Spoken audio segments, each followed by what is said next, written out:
बिस्मिल्लाहिर्रहमानिर्रहीम। अस्सलाम वालेकुम नादरीन, आप यूट्यूब चैनल देख रहे हैं, मैं इमरान खान हूं। नादरीन, बहुत आम खबरें गिलगित बल्तिस्तान से और कश्मीर से, इसी पे हम फोकस रखेंगे। मुख्तसर वीलॉग है लेकिन तमाम तर तफसीलात इसके अंदर है। एक बड़ा घिनौना खेल वहाँ पे खेला जा रहा है। सबसे पहले तो गिलगित बल्तिस्तान में वारदात मुकम्मल कर ली गई है, अब सिर्फ डालने की तैयारी है। यानी हुकूमत कैसे बनेगी, उसकी बंदर बांट कैसे होगी, किसको क्या मिलेगा, इसके बारे में चीज़ें और फार्मूला तय पा गया है। अब ये तमाशा सिर्फ आपने देखना है और ये तमाशा होता हुआ नजर आएगा। किस तरीके से लाके कठपुतली हुकूमत बिठाई जाएगी गिलगित बल्तिस्तान में। ये रीटेलीकास्ट होगा 8 फरवरी 2024 के इलेक्शन का, जो गिलगित बल्तिस्तान में होने जा रहा है। अब गिलगित बल्तिस्तान के लोगों पे मुनहसर है कि वो इस सारे माहौल के अंदर खड़े होते हैं या नहीं होते। अल्लाह रब्बुल इज़्ज़त किसी भी चीज़ को रोक सकते हैं, लेकिन यहाँ ये ताकत अल्लाह ताला ने इंसानों को दी है और गिलगित बल्तिस्तान के लोगों के पास ये ताकत है कि वो अपने ऊपर इस जालिम रजीम को मुसल्लत होने देते हैं या इसका रास्ता रोकते हैं। अगर ये जालिम रजीम मुसल्लत हो गया तो मेरी बात याद रखिएगा, मैं हर गिलगित बल्तिस्तान के शहरी को ये कह रहा हूं कि 5 साल तक उनका हक मारा जाएगा, उनके तमाम वसाइल पर कब्जा किया जाएगा। कठपुतली हुकूमत जो बनाई जाएगी वो हर चीज लिख कर दे देगी और अवाम सिर्फ धरने देते रह जाएंगे। आपके पल्ले कुछ नहीं बचेगा। मैं फिर बता रहा हूं, गिलगित बल्तिस्तान के लोग ही अब एक वाहिद उम्मीद रह गए हैं कि वो लोग अपने हक के लिए खड़े हों और इस रजीम की तब्दीली को नाकाम बनाएं, क्योंकि वहां पे अब रजीम तब्दील किया जा रहा है। एक तरह से ये इलेक्शन नहीं है, मजाक हो रहा है। प्री पोल रिगिंग हमने बड़े पैमाने पर देख ली है और पोलिंग वाले दिन की रिगिंग अभी हमने देखनी है और उसके बाद जो नतायज आएंगे वो भी हमने देखने हैं और उसके बाद फिर ये कौम को बजट के अंदर उलझा देंगे। यानी करेंगे ये कि गिलगित बल्तिस्तान में धांधला अनाउंस करने के फौरन बाद ये बजट की खबरें चलानी शुरू कर देंगे पाकिस्तान के मीडिया पे और गिलगित बल्तिस्तान का इलेक्शन कहीं गायब हो जाएगा। ये डिपेंड करता है गिलगित बल्तिस्तान के लोगों के ऊपर कि वो वोट कैसे डालते हैं, कैसे अपने वोट की हिफाजत करते हैं और किस तरीके से अपने जीते हुए उम्मीदवारों को ही असेंबली में पहुंचाकर अपनी मर्जी से अपनी हुकूमत तश्कील देते हैं। अगर वो ये ना कर पाए तो एस्टेब्लिशमेंट की बनाई हुई कठपुतली हुकूमत ना सिर्फ 5 साल उनके हकूक खा जाएगी बल्कि उनके मफादात का सौदा भी करेगी, उनके वसाइल पे कब्जा और कंट्रोल भी किया जाएगा। अब नाज़रीन आ जाएं कश्मीर की सूरत हाल पे, तो कश्मीर में बड़े पैमाने पे सिक्योरिटी फोर्सेस दाखिल होना शुरू हो गई हैं। उनकी वीडियोस आ रही हैं और वीडियोस के ऊपर जो लोग तबसरा कर रहे हैं वो तो मैं यहाँ बयान भी नहीं कर सकता। तो कश्मीरियों के अंदर एक नफरत की आग लगाई जा रही है। आपको याद होगा ये जो कश्मीर से रिलेटेड अकाउंट्स हैं वो स्टेटमेंट निकाल कर चला भी रहे हैं और उसको बता भी रहे हैं कि मोहसिन नकवी ने डी चौक में 2024 में जब नवंबर में एहतजाज हो रहा था तो मोहसिन नकवी ने बतौर वजीर दाखिला डी चौक में खड़े होकर यह कहा था कि कश्मीरी जो हैं वो पाकिस्तान के आईनी शहरी नहीं हैं। अगर वो एहतजाज में आए तो ये रियासत पाकिस्तान पर हमला तस्वुर होगा और दहशतगर्दी की FIR काटी जाएंगी। अब पाकिस्तानी फोर्सेस जो है वो उस वक्त आज़ाद कश्मीर में दाखिल की जा रही हैं जिस वक्त आज़ाद कश्मीर के शहरी अपने बुनियादी हुकूक के लिए, अपने आईनी और कानूनी और जमहूरी हुकूक के लिए, अपने सियासी हुकूक के लिए आवाज़ उठा रहे हैं और पुरअमन एहतजाज करने जा रहे हैं।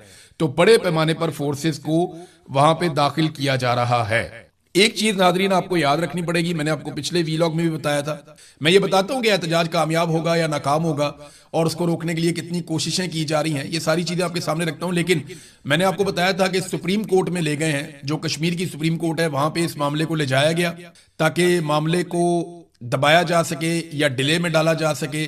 जो एहतजाज की सूरत हाल आजाद कश्मीर के हवाले से है, अब उसमें जो सबसे मेन मुतालबा है वो 12 मुहाजिर नशिस्तों का है। मैंने आपको पहले भी बताया था जब पिछली मरतबा यह एहतजाज हो रहा था कि हुकूमत शायद सारा कुछ मान जाए लेकिन ये 12 मुहाजिर नशिस्तों के मामले पे एस्टेब्लिशमेंट नहीं मानेगी, क्योंकि इन्हीं 12 बंदों के जरिए से वो पूरे आजाद कश्मीर को हमेशा से कंट्रोल करते आए हैं।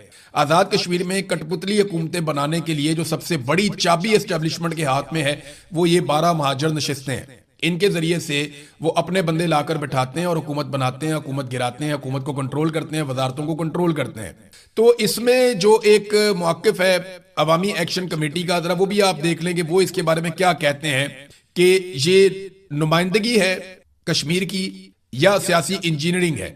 आजाद जम्मू कश्मीर के अवाम को यह सवाल जरूर पूछना चाहिए कि आखिर 12 मुहाजिर नशिस्तों का मकसद क्या है। अगर ये नशिस्तें वाकई मुहाजिरीन की नुमाइंदगी के लिए हैं तो फिर इनका किरदार रियासत के अवामी मैंडेट को तब्दील करने, हुकूमतें बनाने और गिराने और सियासी सौदेबाजी का मरकज क्यों बन जाता है। हकीकत यह है कि ये नशिस्तें आजाद कश्मीर के अंदर बसने वाले अवाम के हक के हुक्मरानी पर एक मुस्तकिल सवालिया निशान है। वो लोग जो रियासत की जुग्राफियाई हुदूद से बाहर रहते हैं, जिन पर आजाद कश्मीर के कवानीन नाफिज नहीं होते, जो रोजमर्रा रियासती मसाइल का सामना नहीं करते, उन्हें रियासत के सियासी मुस्तकबिल का फैसला कुन इख्तियार देना जमहूरी असूलों से मुताबिकत नहीं रखता। इन नशिस्तों के जरिए न सिर्फ इंतखाबी अमल को मुतासर किया जाता है बल्कि अवामी मैंडेट को भी कमजोर किया जाता है। यही वजह है कि हर इंतखाब के बाद ये नशिस्तें अवामी नुमाइंदगी के बजाय इक्तदार की सियासत का हथियार बनती नजर आती हैं। 12 मुहाजिरीन नशिस्तों का खात्मा, इसका मुतालबा किसी फर्द वाहिद, जमात या मुहाजिर बरादरी के खिलाफ नहीं है बल्कि एक गैर फितरी और गैर जमहूरी सियासी बंदोबस्त के खिलाफ है। जो एक सियासी बंदोबस्त किया एस्टेब्लिशमेंट ने वहां पे, ये उसके खिलाफ वो ये कह रहे हैं कि ये हम मुतालबा कर रहे हैं। रियासती शनाख्त अपनी जगह बरकरार रहेगी मगर अवामी मैंडेट पर मुसल्लत एक इजाफी सियासी ढांचे का खात्मा होगा। अच्छा, वो बीच में तजवीज भी आई थी कि ठीक है, अगर आप चाहते हैं कि एक टोकन नुमाइंदगी रहे मुहाजिरीन की तो वो आप रखें, लेकिन आप इन्हें ना वजारतें देंगे, ना हुकूमत बनाने में, ना हुकूमत गिराने में इनका वोट कंसिडर किया जाएगा।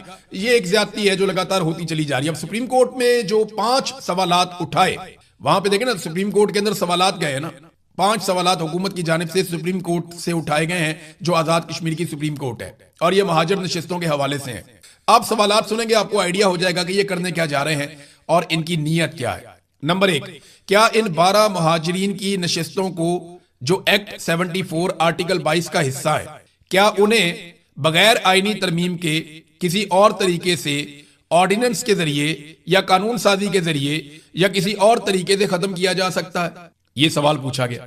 देखिए, आईनी तरमीम तो मसला ही कोई नहीं है, सारी जमातें इस वक्त एक ब्रिगेडियर के कंट्रोल में है, वहां से ऑर्डर आ जाएगा और फौरी तौर पे आईनी तरमीम हो जाएगी। यहां पाकिस्तान में हमने आईनी तरमीम होती हुई नहीं देखी, तो ये तो 10 मिनट का काम है।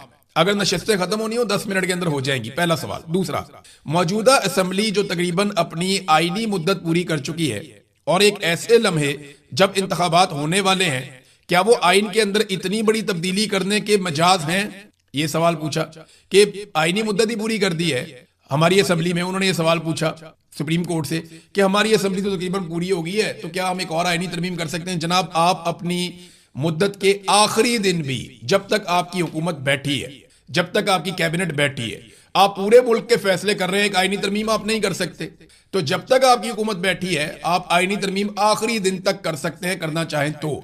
एक और बड़ा दिलचस्प सवाल उन्होंने पूछा सुप्रीम कोर्ट से कि ताकत, धमकी या एहतजाज के जरिए हुकूमत को ऐसी तब्दीली करने पर मजबूर करना, क्या वो आइन के मुताबिक है या आइन को कमजोर करने के मुतरादिफ है? यानी ताकत के जरिए क्या मतलब है? अवाम की एक ख्वाहिश है, अवाम एहतजाज के जरिए आपको बता रही है भाई अवाम की तो ताकत होती है, इक्तदार तो अवाम का है, वो तो आपको अमानतन मिला है, तो अवाम जो फैसला करेंगे आपको वो करना पड़ेगा। अच्छा, चौथा उन्होंने सवाल किया सुप्रीम कोर्ट से। अच्छा, ये सवालात इसलिए किए हैं ताकि सुप्रीम कोर्ट सबको बुलाए। सुप्रीम कोर्ट ने वैसे बुला लिया है और पार्टी बना दिया है सबको, और सबको कॉल कर दिया कि आ जाए, बैठ के बात करते हैं। अब सुप्रीम कोर्ट ये कहेगी जनाब कि हमें बहुत लंबा टाइम चाहिए इसको डिस्कस करने के लिए, आप अपना एहतजाज मुआखर कर लें।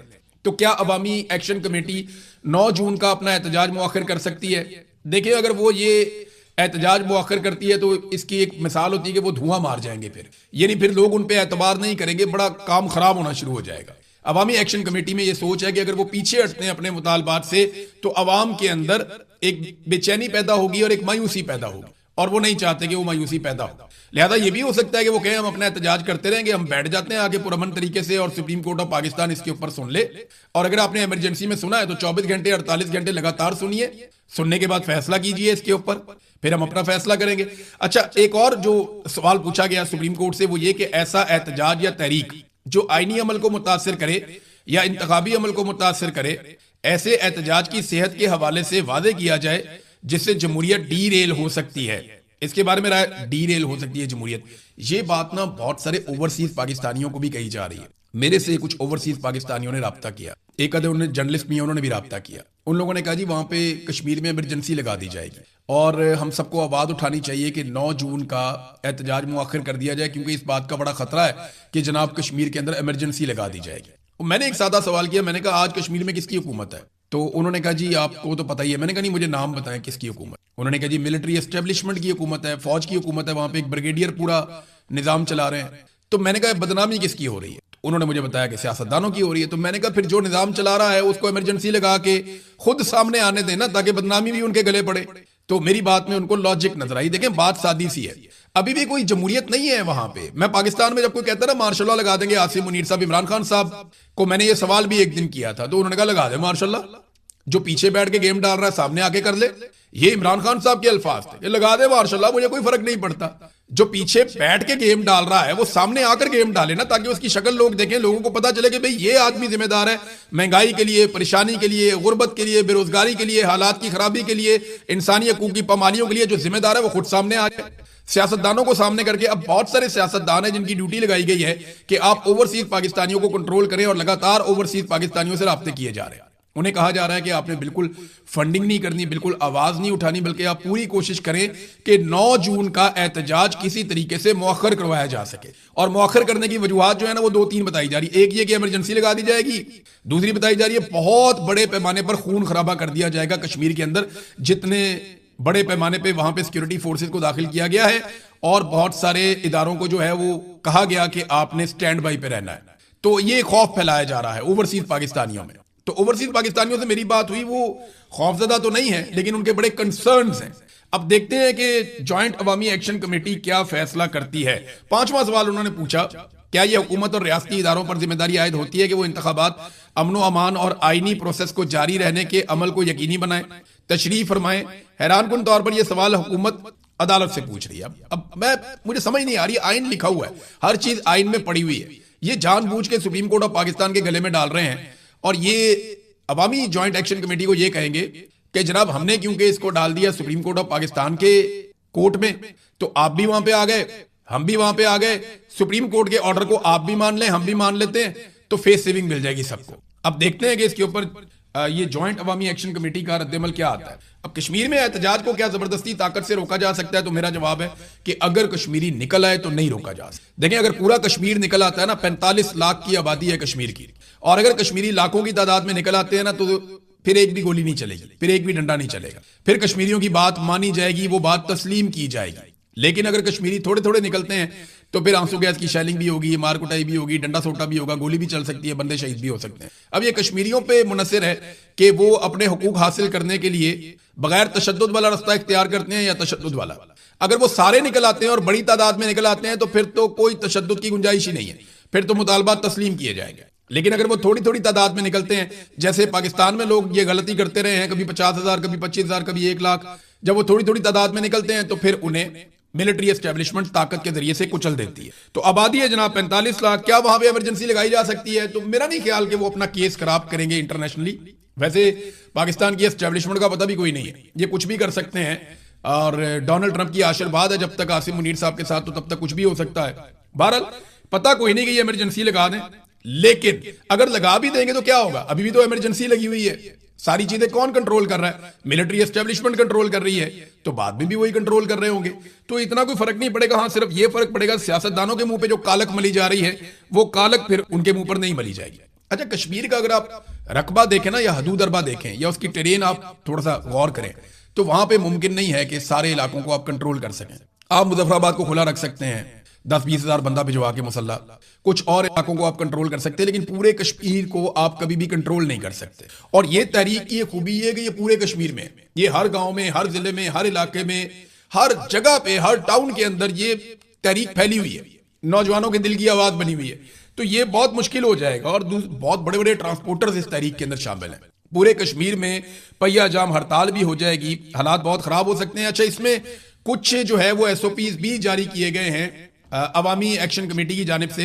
एक तो ये कि उनको इंडिया का एजेंट करार देने की कोशिश की जा रही है, उस पर शौकत नवाज मीर ने एक वीडियो भी बनाई, फील्ड मार्शल आसिम मुनीर के नाम एक पैगाम, उनकी तारीफें भी बहुत की, और बाद में ये कहा कि आपका एक ऑफिसर जिद पे अड़ा हुआ है, एक इदारे का ऑफिसर। अब हम सारे जानते हैं वो ब्रिगेडियर फाइक की बात कर रहे हैं, जिनको यहाँ लाहौर से ले जाया गया था कश्मीर में, तो जो उन्होंने लाहौर में किया मिलते जुलते काम वो कश्मीर में भी कर रहा है। अब उसके बारे में शौकत नवाज मीर साहब ने इशारतन बताया आर्मी चीफ को कि यार अब ये बंद करवाएं सिलसिला। तो इसको एक तरह से आप कहते हैं हुज्जत तमाम करना। वो सबसे राब्ता करके सबको बता रहे हैं जनाब हम आपके खिलाफ नहीं, हम रियासत के खिलाफ नहीं है, हमारे ऊपर इंडियन एजेंट होने का, गद्दार होने का दाग लगाया जा रहा है, जबरदस्ती हमें गद्दार डिक्लेयर किया जा रहा है, हमें गद्दार बनाने की कोशिश की जा रही है।